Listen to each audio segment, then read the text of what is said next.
Ricky R. Raccoon presents The Quest of the Golden Cheese. A story from bedtime.cloud. Chapter 1. The Crash. All right, crumb collectors, gather round and lend me your ears, and preferably clean ones, because this story starts not with a whisper, but with a boom, clang, bang. The kind of crash that rattled every tin can in the entire cupboard kingdom. The culprit, none other than Pete Propelerino, the bravest, noisiest, most scientifically confused mouse to ever glue a paperclip to a dream. "Hold the line, Nibblet," squeaked Pete, giving a tug to the cereal box wings strapped to his back. The two flappy panels, still proudly reading free DIY glider plans inside, wobbled like nervous butterflies. Across the shelf, Nibblet the hamster sprinted in his exercise wheel, panting, fur puffed out, and his green checkered bandana tied heroically under his chin. Around his neck swung a tiny tooth on a thread, which he claimed came from his great-great-grandmother, the last dragon in captivity. "Spinning up the thrusters," Nibblet gasped. 3, 2... The wheel whirred. The bottle cap propeller sputtered to life, blasting dust and dreams alike. Pete rose 2 glorious inches, and then thump! Bump! Slam!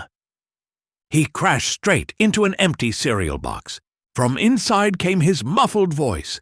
"Successful takeoff! Testing landing procedures." Nibblet waddled over, notebook in paw, the one with a fierce red dragon doodled on the cover. "Maybe next time," he said, "use less gravity."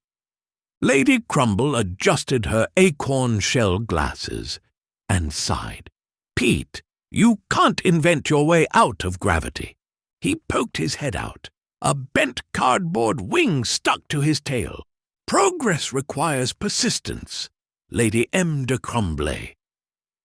2 small mice, Crumbkin and Minnie Muffin, Lady Crumble's nieces, peeked from behind the empty sugar sack. "Auntie," whispered Crumbkin, "did he fly?" "For a moment," Lady Crumble said. "Then he remembered gravity." Morning had come to the cupboard kingdom, a land of empty boxes and hollow cans.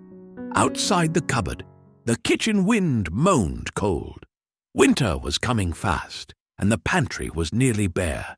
The grain sacks hollow, the sugar jar empty. Even the jam lid licked clean enough to reflect whiskers. Lady Crumble's crumb ledger showed only one item under reserves: hope.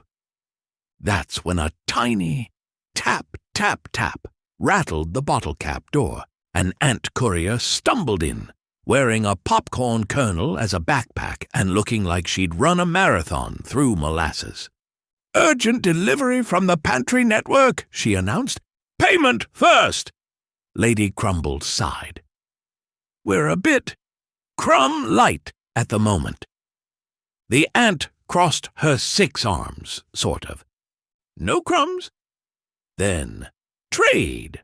I'll accept toothbrush bristles.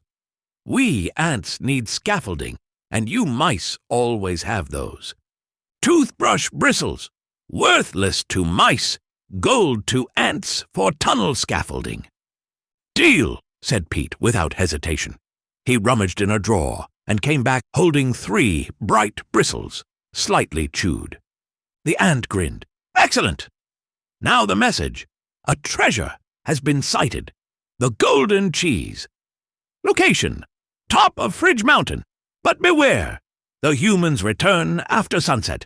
When they do, The cheese vanishes forever, gasps echoed. I'll go, murmured Pete. I am not afraid of heights.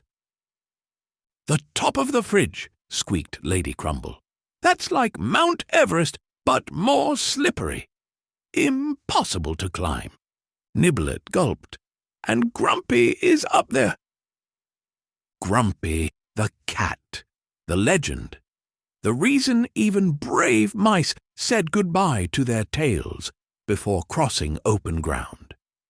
Pete touched his ear, a thin scar still visible.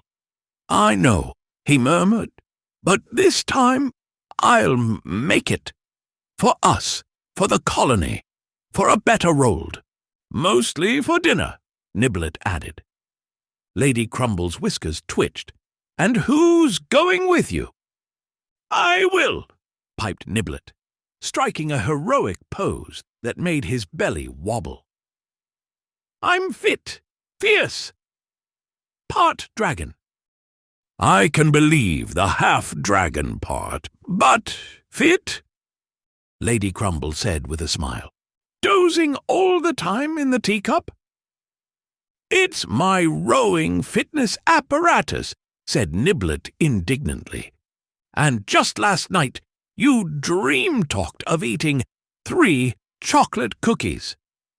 They were victory cookies, Nibblet protested. Victory in what? Checkers.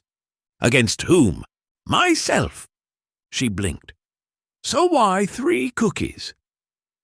Nibblet held up his paws solemnly. 1, for the victor. I won. 2, for the runner-up. And 3, a consolation prize for the loser. Pete chuckled. He's got a point. Lady Crumble sighed. You both have too much imagination and not enough crumbs. And Pete, how do you get to the top of the fridge mountain? Said Pete. I wanted to ask you the same. Lady Crumble furrowed her brows. I think it is time to invoke the League. Chapter 2. The League of the Round Biscuit Box. The cupboard kingdom hadn't been this loud since the great spaghetti avalanche of last spring. Lady Crumble had called an emergency meeting of the League of the Round Biscuit Box, which naturally met in a square container. Every cupboard resident who could crawl, scamper, or wiggle through a crack showed up. Crumbkin and Minnie Muffin sat in the front row, squeaking with excitement.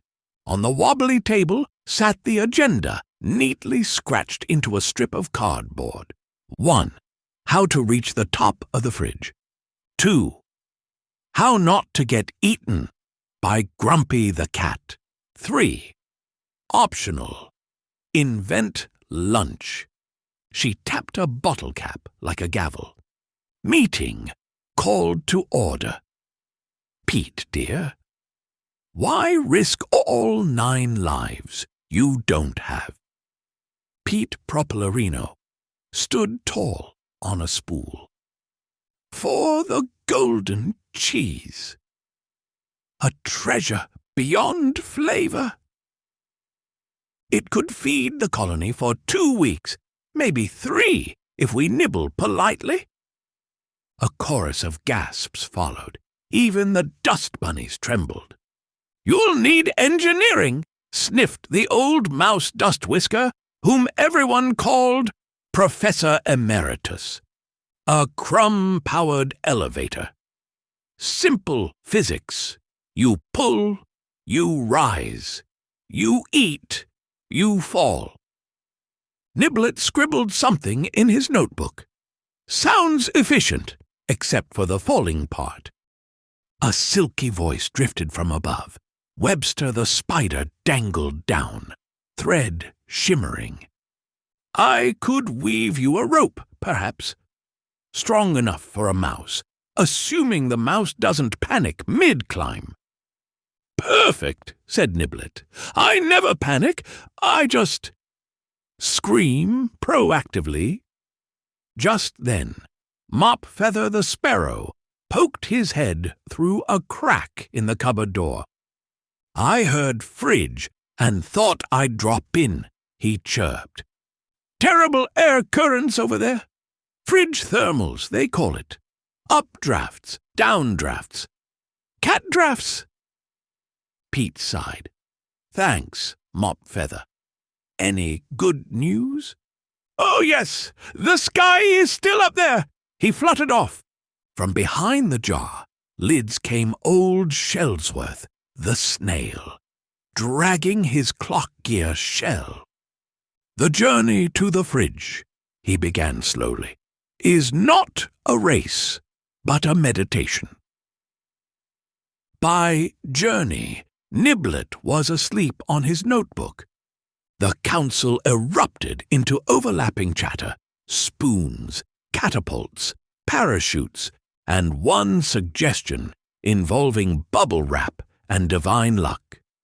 Lady Crumble rubbed her temples. "This is hopeless." The only creature who ever really understood the fridge was... She stopped. Everyone leaned in. Maestro Crescendo, Cirpolini. The name hung in the air like dust lit by moonlight. Crumbkin whispered, "Is he real?" Minnie Muffin shushed her. "Of course he is. My friend's cousin's flea once heard him hum." Professor Dustwhisker nodded gravely. "Some say he knows the melody of the mechanism, the secret rhythm that opens the hidden way through the fridge's silver walls. Others say he can open any vent by whistling the right note." Webster murmured, "They say he's invisible until you hear his music." Old Shellsworth blinked slowly. "They say he waits for those who listen." Nibblet sat up, eyes wide. "Then we'll find him. I am an excellent listener, except when I'm talking." Pete nodded. "If the maestro knows the secret way through the fridge, then that's where our quest begins." Lady Crumble sighed, but couldn't hide her smile. "Fine. But be careful, you two. And remember—" "Don't get eaten," said Pete. "Don't do anything stupid," said Lady Crumble. "Same thing," Nibblet muttered. And so, armed with a half-bent cotton wings, a hamster's dragon notebook, and a stubborn dream, Pete and Nibblet set off to find the maestro, unaware that their first challenge would begin not with claws or teeth, but with a song.